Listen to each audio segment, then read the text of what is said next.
Manchester United have made the official announcement that Mason Greenwood will no longer play for the club and that his career as a footballer will now have to begin or restart at another club.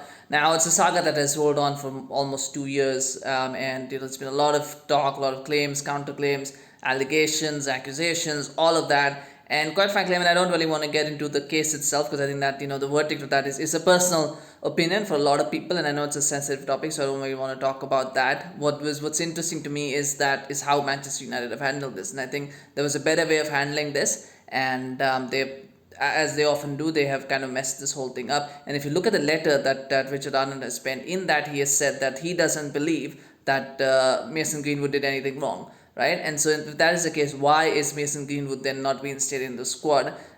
Is it because he is kind of bowed down to media pressure, public pressure? We know how things work in social media these days, where everybody is guilty and everybody is innocent based on what you see on the video, or based on who's saying it, right? And unfortunately, that's what it is. What I do believe, and this is where leadership comes into play. That kind of statement should never be put in an open letter, that I believe that somebody is innocent.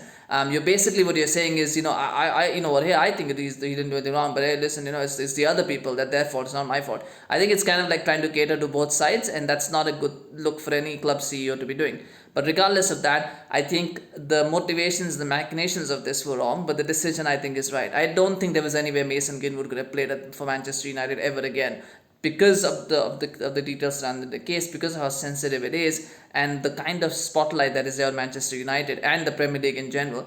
There was absolutely no way that Mason Greenwood could have survived playing in the Premier League, and I think it's good for him and for his own career. If he wants to be a footballer, it's good for him to be playing at another club, to be going somewhere where he can play outside of spotlight, outside of all this pressure, rebuild his career, and maybe in a few years, if things go well, if he has learned his lesson. I'm a believer in second chances. I will say that right away. I'm a believer in second chances. So if he does well, then maybe he can come back into the spotlight, so to speak. Maybe not in Manchester United, maybe somewhere else, but he can then come back into the spotlight. But he's got to show that he's learned and grown from his mistakes. I think that's the important thing. But that's what it is. It's a sad situation how this whole thing is unfolded. I feel bad for the victims in this whole thing. I feel bad for the players at the club who have had to and go through this whole process, like never-ending saga. I feel bad for Erik ten Hag, who's had to deal with this as well, even though it's not his issues to deal with. But ultimately, that's just what it is. Anyway, share your thoughts. Smash a like on this video. Do subscribe to our channel. Thank you so much for watching.